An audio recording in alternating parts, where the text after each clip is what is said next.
Guys, how are you all? Welcome back on study scholar, जो आपको commerce को बना देता है बहुत ही आसान। अभी तक हम पढ़ चुके हैं aggregate demand and aggregate supply. इसी चैप्टर को आगे कंटिन्यू करते हैं और अपना नेक्स्ट टॉपिक पढ़ते हैं। नेक्स्ट टॉपिक जो है वो वेरी इंपॉर्टेंट है एग्जामिनेशन पॉइंट ऑफ व्यू से, क्योंकि सीबीएसई इसमें से घुमा फिरा कर काफी क्वेश्चन पूछता है। मैं जब ये टॉपिक कवर करूंगी तो साथ साथ में आपको क्वेश्चंस बताती जाऊंगी कि कौन सा क्वेश्चन किस तरीके से एग्जाम्स में पूछा जा सकता है। तो वीडियो को लास्ट तक देखिएगा सो दैट आपसे कोई भी चीज मिस ना हो। तो चलिए वीडियो को शुरू करते हैं। आज जो हमने इंपॉर्टेंट टॉपिक डिस्कस करना है वो है कंजम्पशन फंक्शन। चलिए देखते हैं कंजम्पशन फंक्शन के मीनिंग को। कंजम्पशन फंक्शन क्या है? It refers to a functional relationship between consumption and income. अब कंजम्पशन फंक्शन क्या शो करता है? ये इनकम और कंजम्पशन के बीच का रिलेशन शो करता है। मतलब हमारी कंजम्पशन किस पर डिपेंड करती है? इनकम के ऊपर डिपेंड करती है। ठीक है, अगर हमारी इनकम घटती है या बढ़ती है तो उसी हिसाब से हमारा कंजम्पशन लेवल भी या तो इंक्रीज करेगा या डिक्रीज करेगा। अब आगे देखो, मैंने लिखा है C is equal to F and function of y। अब ये C क्या स्टैंड करता है? C stands for consumption, this is consumption. F stands for functional relation, जो हमने डिफाइन में लिखा था function relation, and Y stands for income. ठीक है, तो ये छोटा सा फॉर्मूला पूरी डेफिनेशन को एक्सप्लेन कर रहा है कि consumption is the functional relationship between income and consumption. Means हमारी जो कंजम्पशन है वो इनकम के ऊपर डिपेंडेंट है। जैसे जैसे इनकम चेंज होगी कंजम्पशन भी हमारी चेंज होती जाएगी। ठीक है, अब इसी कंजम्पशन फंक्शन को हम प्रोपेंसिटी टू कंज्यूम भी कहते हैं। अब ये प्रोपेंसिटी टू कंज्यूम क्या है? प्रोपेंसिटी टू कंज्यूम का मतलब है कि खर्च करने की क्षमता, हमारी खर्च करने की क्षमता कितनी है at a particular level of income. या मैं बात करूं, अभी मेरी जितनी इनकम है उस इनकम पे मैं कितना खर्च कर रही हूं, उस चीज को हम कहते हैं प्रोपेंसिटी टू कंज्यूम। क्लियर है? प्रोपेंसिटी टू कंज्यूम का मतलब कैपेबिलिटी ऑफ कंजम्पशन, कितना मैं कंज्यूम कर सकती हूँ। अब आगे क्या है? It represent the willingness of households. Households कौन है? हम लोग हैं। हमारी विलिंगनेस को शो करता है to purchase goods and services at a given level of income. मतलब प्रेजेंटली या पर्टिकुलर इनकम के लेवल पर मैं कितने गुड्स परचेज करने के लिए विलिंग हूँ, उस चीज को हम कहते हैं कंजम्पशन फंक्शन, या आप कह लो प्रोपेंसिटी टू कंज्यूम। क्लियर? अब हम इसकी पढ़ेंगे डायग्रामेटिक एंड टेबुलर प्रेजेंटेशन। जब हमने इसको टेबुलर फॉर्म में प्रेजेंट करना है, शेड्यूल बनाना है, तो सबसे पहले हम इनकम को प्रेजेंट करेंगे, क्योंकि इनकम के साथ इसका रिलेशन है। तो इनकम में कितने का डिफरेंस हमने लिया था? 100 का। तो ले लो 0, 100, 200, 300, 400, 500। नेक्स्ट इज सी। सी में हमने 80 का डिफरेंस लिया था और स्टार्टिंग कहां से करनी थी? 40 से। 40, 120, 200, 280, 360, 440। ठीक है, अब मैं क्वेश्चन पूछ रही हूँ, जल्दी से मुझे कमेंट सेक्शन में आंसर दो कि जब इनकम लेवल 0 होती है तो जो कंजम्पशन होती है उसे हम कौन सी कंजम्पशन कहते हैं? जल्दी से मुझे रिप्लाई दो, जल्दी से बताओ, जल्दी से, जल्दी। Yes, it is autonomous consumption. इसको हम इस सी बार से प्रेजेंट करते हैं। तो मतलब ऑटोनॉमस कंजम्पशन कौन सी है? जब हम कुछ भी नहीं कमा रहे फिर भी हम कुछ ना कुछ तो कंज्यूम करते हैं ना। जब मैंने एग्रीगेट डिमांड टॉपिक करवाया था उसमें ये बताया था आपको। ठीक है, अगर आपने वो वीडियो नहीं देखी है तो लिंक आपको डिस्क्रिप्शन बॉक्स में मिल जाएगा। वन थिंग मोर, इस चैप्टर की मैंने टॉपिक वाइज वीडियो बनाई हुई है, प्रॉपर इसकी प्लेलिस्ट है, आपको लिंक डिस्क्रिप्शन बॉक्स में मिल जाएगा। आप सारी वीडियोस लाइन वाइज देखिए, सब कुछ अरेंज है, आपको कुछ भी करने की जरूरत नहीं है, आप सिर्फ सारी वीडियोस को देखिए, आपको सारा चैप्टर एक ही बार में समझ आ जाएगा। ठीक है, चलिए अब हम क्या बात कर रहे थे कि जब इनकम 0 होती है तब भी हम कुछ ना कुछ कंज्यूम करते हैं, और हमारी इनकम के बढ़ने के साथ साथ हमारी कंजम्पशन भी इंक्रीज हो रही है। अब हम इसको डायग्राम में प्लॉट करते हैं। डायग्रामेटिक प्रेजेंटेशन में सबसे पहले मैंने आपको हमेशा एक ही चीज समझाई है कि एक्स एक्सिस और वाई एक्सिस को जरूर मेंशन कीजिए। तो तो यहाँ पर हमारी इनकम आ जाएगी, यहाँ पे हमारी कंजम्पशन आ जाएगी। ठीक है, ये हमने प्रेजेंट कर दिया। अब दो चीजें प्रेजेंट करनी है, ग्राफ बनाना है। तो इनकम कर्व कैसे होती थी, 45 डिग्री लाइन। तो इनकम कर्व को आप 45 डिग्री लाइन में शो कर दीजिए। सॉरी, यहाँ पे आप लिखोगे इनकम कर्व। ठीक है, कंजम्पशन कर्व जो है आपने स्लाइड के ऊपर से शुरू करनी है और इसे कैसे बनानी है, इसकी भी पॉजिटिव स्लोप ही होगी। क्लियर। अब यहाँ पर 1 मार्क्स के क्वेश्चन जो बनेंगे, सबसे पहले कि इनकम कर्व जीरो से क्यों स्टार्ट हो रही है, जीरो से स्टार्ट होने का रीजन, या कि ये ओरिजिन से क्यों स्टार्ट होती है। तो आपका आंसर क्या होगा, क्योंकि जब पर्सन कुछ भी नहीं कमा रहा है तो उस टाइम पे इनकम का लेवल जीरो होता है, इसीलिए इनकम कर्व जीरो से स्टार्ट हो सकती है। नेक्स्ट, कंजम्पशन कर्व ओरिजिन से क्यों नहीं स्टार्ट होती, वो ऊपर से स्टार्ट क्यों होती है। आपने कहना है कि जब इनकम लेवल जीरो होता है तो हमारी फिर भी कुछ ना कुछ कंजम्पशन होती है, इसीलिए consumption can never be zero, मतलब कंजम्पशन कभी भी जीरो नहीं हो सकती। तो इसीलिए ये डजंट स्टार्ट फ्रॉम ओरिजिन, ये हमेशा ऊपर से स्टार्ट होती है। और जो ये कंज्यूम कर रहे हैं, इनकम लेवल जीरो होने पे भी हम कुछ कंजम्पशन कर रहे हैं, उसे हम ऑटोनोमस कंजम्पशन कहते हैं। ठीक है, तो आप सिंपल अगर लिखना चाहो तो आप लिख सकते हो कि कंजम्पशन इसीलिए ओरिजिन से स्टार्ट नहीं होती, because there is some autonomous consumption. Clear. Next point इसमें क्या आएगा, ये जो पॉइंट है इसे हम ई पॉइंट कहते हैं, इस पॉइंट को हम कहते हैं ब्रेक इवन पॉइंट। क्लियर। अब आपको यहाँ पे क्वेश्चन क्या आएगा, ब्रेक इवन पॉइंट पर क्या होता है, इनकम और कंजम्पशन इक्वल होते हैं। अगेन 1 मार्क्स का क्वेश्चन हो जाएगा कि ब्रेक इवन पॉइंट पे इनकम ग्रेटर होती है कंजम्पशन से, इक्वल होती है, लेस देन होती है या जीरो होती है। तो आपका आंसर क्या होगा, इक्वल होती है, क्योंकि यहाँ पे दोनों इक्वल है। स्केड्यूल में ये पॉइंट कहां पर है, जहां पे 200 is equal to 200 means this is break even point. Clear. अब यहाँ पर एक और क्वेश्चन आ सकता है कि ब्रेक इवन पॉइंट पर सेविंग किसके इक्वल होती है। तो आपने लिखना है सेविंग यहाँ पर जीरो के इक्वल होती है। क्यों, क्योंकि 200 हम कमा रहे हैं, 200 का 200 हम खर्च कर देते हैं, तो बचा तो कुछ भी नहीं रहे हैं ना। तो जब हमारा कुछ बचा ही नहीं रहे तो सेविंग्स हमारी कितनी हो जाएंगी, जीरो हो जाएंगी। क्लियर। तो ब्रेक इवन पॉइंट पर इनकम और कंजम्पशन इक्वल होती है, जितना हम कमाते हैं उतना ही खर्च कर देते हैं, इसीलिए हमारी सेविंग नहीं होती और सेविंग इक्वल टू जीरो होता है। क्लियर। नेक्स्ट, अब ये थे 1 मार्क्स के क्वेश्चन। इसके अलावा भी इसमें एक इंपॉर्टेंट चीज है कि जो ये क्वेश्चन है इसे हम क्या कहते हैं कि ई पॉइंट के लेफ्ट साइड का जो पॉइंट क्वेश्चन है वो क्या है। अगर आप ध्यान से देखो यहाँ पे कंजम्पशन कर्व क्या है, ये तो ये ऊपर है और वाई कर्व क्या है, नीचे है। तो इट मीन यहाँ पे consumption is greater than income, मतलब ये कौन सा क्वेश्चन हो गया यहाँ पर, this is consumption is greater than income. तो इस पोर्शन में क्या है, हम कुछ भी सेव नहीं करेंगे, हम 100 रुपया कमा रहे हैं और 120 खर्च रहे हैं, कुछ भी नहीं कमा रहे हैं 40 खर्च रहे हैं, तो सेविंग्स तो नहीं है। तो इस पोर्शन को हम कहते हैं डिस सेविंग, या तो आप डिस सेविंग लिख दो या आप इसको रिप्रेजेंट कर दो कि यहाँ पर जो हमारी सेविंग्स है वो नेगेटिव है। क्लियर। तो आपको यहाँ पे 1 मार्क्स का क्वेश्चन क्या बनेगा कि जब डिस सेविंग्स होती है या नेगेटिव सेविंग के टाइम पे कंजम्पशन क्या होगी, greater than income, less than income, equals to zero and none of above या ऑल ऑफ अबव, कुछ भी आ सकता है। क्लियर।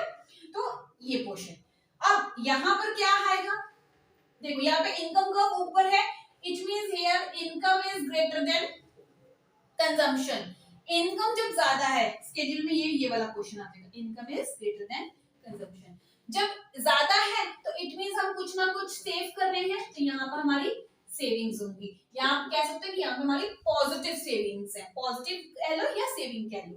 तो अगर आपको कहा जाए क्वेश्चन अगेन 1 मार्क्स का कि सेविंग्स के टाइम पर इनकम और कंजम्पशन का रिलेशन कैसा होता है, greater than, equal to, less than, none of above, all of above, कुछ भी पूछा जा सकता है, तो आप इसको ऐसे लिखोगे। क्लियर।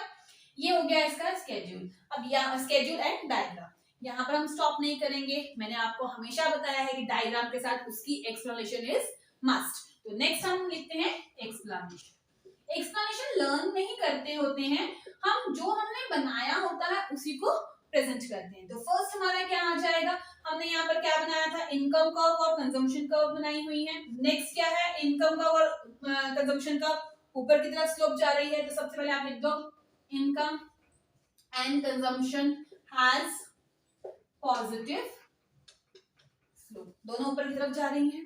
ठीक, सेकंड आप लिख लो ई जो है is a break even point, ये ई जो है वो ब्रेक इवन पॉइंट है, इस पर इनकम और कंजम्पशन इक्वल है और सेविंग इक्वल्स टू वहां पर 0 है।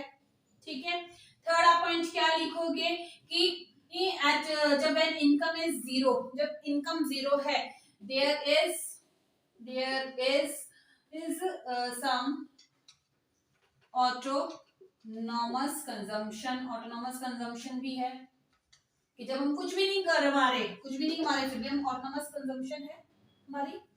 फोर्थ पॉइंट आप लिख सकते हो कि ई के लेफ्ट साइड जो है, यहां से आप लिख सकते हो left side of point E shows that savings, ये जो पॉइंट है वो डेट सेविंग शो कर रहा है।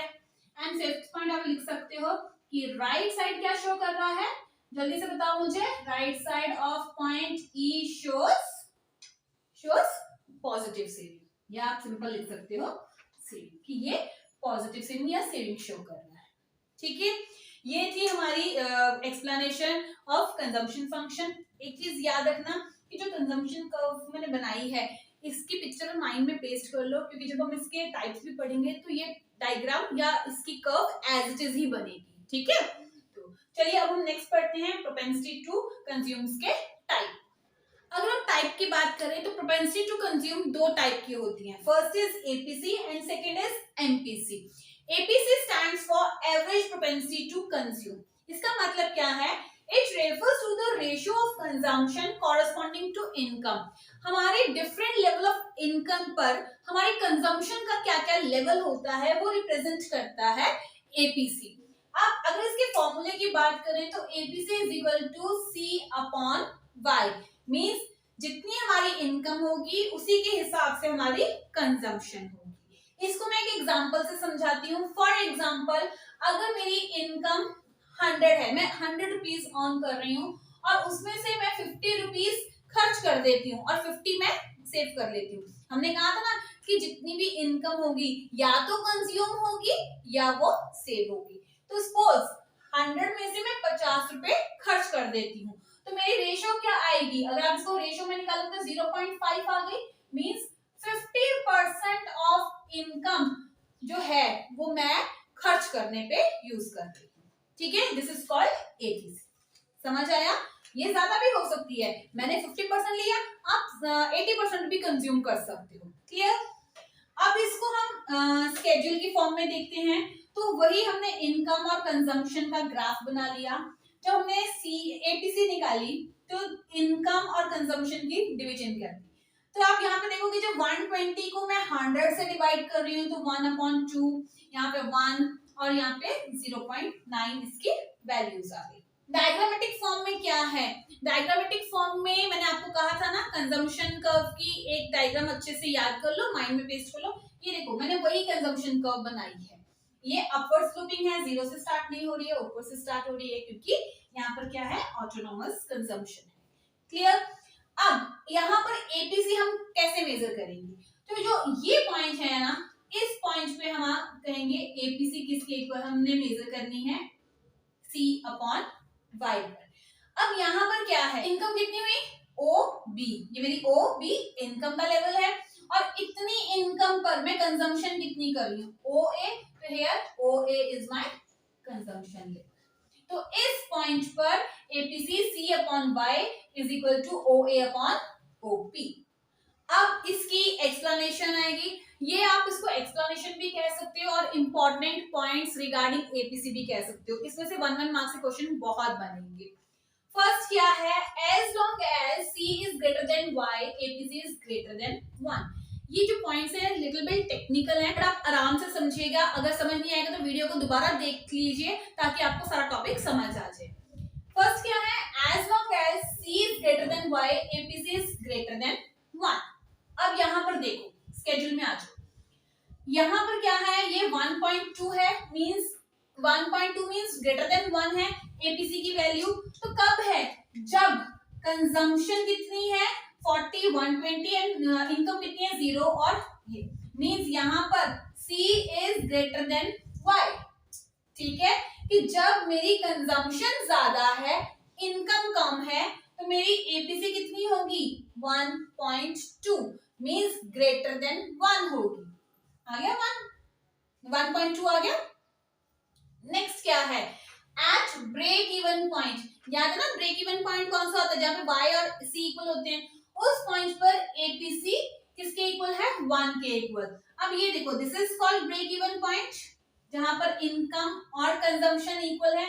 यहां पर हमारी एपीसी कितनी आई 1 के इक्वल आई, ये हमारी लिख दी 1। क्लियर, यहाँ पर आपको क्वेश्चन आ सकता है कि when c is greater than y then APC is dash, तो आपने लिखना है मोर देन 1। नेक्स्ट कि एट ब्रेक इवन पॉइंट जो हमारी एपीसी इज डैश, तो आपने लिखना है इक्वल्स टू 1। अब जब हमारी income, when income is less than consumption, तो हमारी जो एपीसी है वो क्या हो जाएगी, इनकम 1 से कम हो जाएगी। यहाँ पर देखो दिस इज द केस, यहाँ पर क्या है, जो इनकम है वो ग्रेटर है कंजम्पशन से, हम कमा ज्यादा रहे हैं खर्च कम कर रहे हैं, तो वहां पर हमारी एपीसी क्या हो गई 0.9, 1 से कम हो गई। तो दिस इज द केस। ठीक है, थर्ड क्या है, फोर्थ वन क्या है, APC can never be zero, कि जो एपीसी है कभी भी जीरो नहीं हो सकती। इसका रीजन क्या है, ये भी आपको 1 मार्क्स से पूछा जा सकता है कि एपीसी को कभी भी जीरो नहीं किया जा सकता, क्यों, तो आपने लिखना है because there is always some autonomous consumption, हमारी कंजम्पशन कभी भी जीरो नहीं हो सकती। अगर हम अर्न कर रहे हैं या नहीं भी अर्न कर रहे, फिर भी हम कंज्यूम करेंगे, और अगर हम अर्न कर रहे हैं तो कुछ ना कुछ कंजम्पशन का लेवल होगा, तो जब कंजम्पशन का लेवल होगा तो एपीसी कभी भी जीरो नहीं होगी। ठीक है, नेक्स्ट क्या है, APC falls with increase in income, जो एपीसी है ना धीरे धीरे जैसे जैसे इनकम बढ़ती जाएगी तो एक टाइम आएगा धीरे धीरे फॉल होनी शुरू हो जाएगी। क्यों होती है, क्योंकि एक टाइम के बाद हमारी जो डिमांड्स हैं वो फुलफिल होने लग जाती हैं, तो कंजम्पशन का लेवल कम हो जाता है, सेविंग का लेवल इंक्रीज होना शुरू हो जाता है। इसीलिए एक टाइम के बाद एपीसी पहले तो इंक्रीज कर रही है, बाद में वो फॉल करना शुरू हो जाती है। क्लियर है, अब हम पढ़ते हैं next marginal propensity to consume. अब ये मार्जिनल प्रोपेंसिटी टू कंज्यूम क्या है, it refers to the ratio of change in consumption to change in income. यहाँ पर जो सबसे इंपॉर्टेंट चीज है वो है change in consumption and change in income. याद रखना जहां पर भी वर्ड मार्जिनल लिखा होगा उसका मतलब होता है चेंज, किसी में चेंज आना। तो change in consumption to change in income मतलब हमारी इनकम में कितना चेंज आया है और उसकी वजह से कंजम्पशन लेवल कितना चेंज हुआ है, उसकी रेशियो को जो प्रेजेंट करता है उसे हम कहते हैं एमपीसी। क्लियर, एमपीसी का फॉर्मूला देखो, एमपीसी का फॉर्मूला क्या है, delta C upon delta Y. ये जो डेल्टा है ये रिप्रेजेंट करता है चेंज को। ठीक है, क्योंकि कंजम्पशन लेवल कब चेंज होगा, जब इनकम में चेंज आएगा, तो कितना चेंज होगा वो हमें कौन बताता है, एमपीसी। अब हम देखते हैं इसका स्केड्यूल। स्केड्यूल बिल्कुल भी डिफिकल्ट नहीं है, आपको देखने में लग रहा होगा कि टफ है, बट देखो इतना तो हमने पहले ही पढ़ा था कि इनकम में हमने 100 का चेंज करना है और कंजम्पशन को हमने 80 के हिसाब से इंक्रीज करना है। ये इनकम और कंजम्पशन कब हो गया। अब हमने क्या पढ़ना है कि इनकम में कितना चेंज आया, तो पहले मैंने डेल्टा वाई लिख दिया। चेंज निकालते वक्त हम क्या करते हैं, नीचे वाले नंबर से ऊपर वाला नंबर हम हमेशा माइनस करते हैं। मींस पहले मैं कुछ भी नहीं कमा रहा था, अब पहले मैंने 0 अर्निंग थी, अब मैं कितना कमा रहा हूँ 100, तो कितना चेंज आया इनकम में 100 माइनस 0, तो कितना हो गया 100। अब मैं 100 रुपए कमा रही हूँ, अब कितना कमा रही हूँ 200, तो कितना चेंज है, जब आप माइनस करोगे तो कितना हो जाएगा 100। तो डेल्टा वाई कैसे निकाला, इनको मैंने माइनस करके, तो 100 100 100 100, ये हमारा इनकम में चेंज आया। सिमिलरली कंजम्पशन क्या थी, जब मैं कुछ नहीं कमा रही थी तब भी मैं 40 मारी थी, तो फर्स्ट लेवल इसका 0 ही आता है, मतलब ब्लैंक आता है। यहाँ पे हम इसको माइनस करेंगे, देन इधर माइनस करेंगे, तो 80 80 80 80 आ जाएगा। ठीक है, ये थी change in income and change in consumption. MPC में हम क्या करते हैं, फर्स्ट लेवल हमारा 0, देन उसके बाद 80/100, 80/100, 80/100, तो हमारी एमपीसी कितनी आ जाएगी 0/8। इतना स्केड्यूल क्लियर है? आई होप आपको क्लियर होगा। फिर भी अगर आपको कहीं पे डाउट हो तो मुझे कमेंट सेक्शन में पूछ सकते हो। अगर हम बनाते हैं इसको डायग्राम में, तो सेम चीज कंजम्पशन कर्व आपने ड्रॉ कर ली, ये हमारी कंजम्पशन कर्व आ गई। ये डायग्राम कंप्लीट है? नहीं। क्यों? क्योंकि मैंने यहाँ पर मेंशन नहीं किया एक्स एक्सिस और वाई एक्सिस। नाउ अब इसमें मुझे समझ आ रहा है कि मैं क्या एक्सप्लेन कर रही हूँ। क्लियर? यहाँ पर ये कंजम्पशन कर्व आ गई, अगेन 0 से नहीं स्टार्ट होगी। इसको मैं नाम दे देती हूँ ए, इसका नाम मैं ले देती हूँ बी। अब हमने चेंज शो करना है। ये तो इनिशियल थी कि पहले मेरी इतनी इनकम थी और इतनी कंजम्पशन थी। चेंज को रिप्रेजेंट करने के लिए मैंने क्या किया, इनकम मेरी चेंज हुई, ये मेरी इनकम चेंज हो गई, ठीक है, बढ़ गई इनकम पहले से, तो इसका नाम मैं दे देती हूँ B1। क्लियर? इनकम के चेंज होने से कंजम्पशन भी चेंज होगी, तो ये मेरी कंजम्पशन चेंज हो गई, मेरी कंजम्पशन भी बढ़ गई A1। क्लियर? अब कितना चेंज आया है, हम एमपीसी पढ़ रहे हैं ना, तो चेंज यहाँ पर किस पॉइंट पे शो होगा। तो देखो मेरी इनकम कितनी इंक्रीज हुई, इतनी इंक्रीज हुई, तो इनकम क्या है, this is income, change in income. Clear? Consumption कितनी चेंज हुई, दिस इज कंजम्पशन। तो ये जो पॉइंट है, this is called MPC. MPC किसके इक्वल होता है, delta C upon delta Y. तो यहाँ पर अगर मैं प्रेजेंट करूं तो कंजम्पशन कितनी है, A1 अपॉन B1, मतलब इतनी मेरी इनकम चेंज हुई, इसकी वजह से इतनी मेरी कंजम्पशन चेंज हुई। डायग्राम में जो ये वाला रीजन है, इसे हम एमपीसी से शो करते हैं। क्लियर है? अब इसके एक्सप्लेनेशन और इंपॉर्टेंट पॉइंट्स। फर्स्ट क्या है, MPC always lies between 0 and 1। MPC की जो वैल्यू, ये जो हमने वैल्यू निकाली है ना, ये हमेशा 0 और 1 के बीच में रहेगी। 0 हो सकती है, 1 हो सकती है, और उसके बीच में 1 से बड़ी नहीं होगी, मींस 1.2 नहीं होगी, नेवर, ठीक है, या फिर 0 से कम नहीं होगी, हमेशा इसके बीच में लाई करेगी। क्यों? अब देखो, जो हमारी इनकम है या तो कंज्यूम होगी या सेव होगी, या तो हम खर्च कर लेते हैं या सेव कर लेते हैं। इस पॉइंट को मैं एग्जांपल से समझाती हूँ। फॉर एग्जांपल मेरी इनकम 100 थी, 100 से 200 चेंज हो गई, ठीक, और जो मेरी इनकम थी वो पहले 50 थी, इनकम नहीं सॉरी कंजम्पशन 50 थी, और वो चेंज होके 150 होगी। ये मेरी इनकम है, ये मेरी कंजम्पशन है। तो चेंज कितना आया, चेंज मेरा आया, डेल्टा वाई मेरी कितनी होगी 100। क्लियर? जो मेरी कंजम्पशन है, यानी कि चेंज इन कंजम्पशन कितना होगा, वो भी हो गया 100। इट मींस जब मैं एमपीसी निकालूंगी तो 100/100 इज इक्वल टू 1। अभी यहाँ पर क्या चीज है, यहाँ पर मैं कुछ भी सेव नहीं कर रही हूँ, सेविंग मेरी क्या है 0। जितना चेंज हुआ, मतलब 100 रुपए चेंज हुए, 100 के 100 ही मैंने देखो खर्च कर दिए। अब एक एग्जांपल और ले लो कि अगर मेरी इनकम 100 है और बदल के 200 हो गई, तो चेंज इन इनकम कितनी होगी, डेल्टा वाई कितना आ गया 100। जो मेरी कंजम्पशन है वो 50 है, 50 से चेंज होके कुछ भी नहीं रहा, मतलब 50 ही रहा, मैं पहले भी 50 खर्च रही थी, अब भी 50 खर्च रही हूँ, तो चेंज इन डेल्टा मतलब चेंज इन कंजम्पशन कितना होगा 0। तो अगर एमपीसी निकाले तो 0/100 विच इज इक्वल्स टू 0।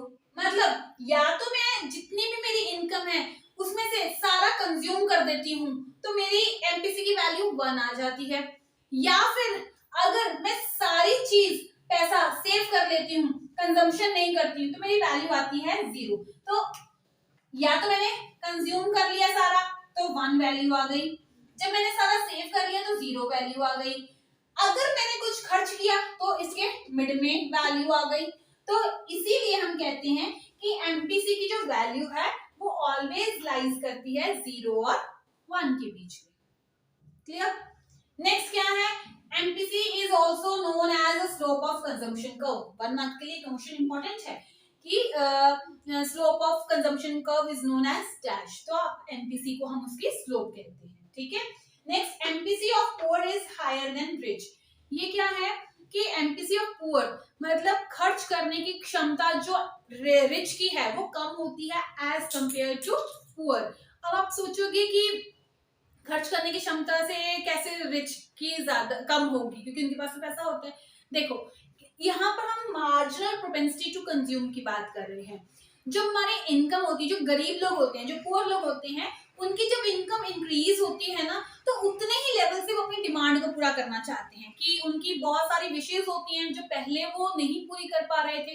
तो जैसे ही इनकम बढ़ती है तो उसे फटाफट कंज्यूम करने की कोशिश करते हैं। इसीलिए एमपीसी जो पुअर है वो हाई होती है।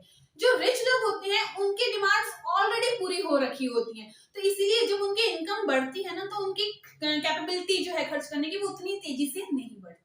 क्लियर? इसीलिए एमपीसी जो पुअर है वो हाई होती है as compared to MPC of rich. Clear? ये थी आज की सबसे इंपॉर्टेंट वीडियो, कंजम्पशन फंक्शन और उसके टाइप्स। इससे बहुत सारे क्वेश्चन 1 मार्क्स के बनते हैं, और ये फुल फ्लेज क्वेश्चन भी एक बन सकता है कि प्रॉपर कंजम्पशन फंक्शन को एक्सप्लेन किया जाए। तो आपने इस वीडियो को अच्छे से ध्यान से समझ के देखना है। नहीं समझ आएगा, बार बार वीडियो को देखो, फिर भी समझ नहीं आता है, कहीं आपको डाउट आता है, तो आप मुझे कमेंट सेक्शन में बता सकते हैं। और अगर आपको वीडियो अच्छी लगी हो तो प्लीज लाइक, शेयर और चैनल को सब्सक्राइब जरूर कर देना, सो दैट आपको सारी नोटिफिकेशन टाइम टू टाइम मिलती जाए। Thank you for watching.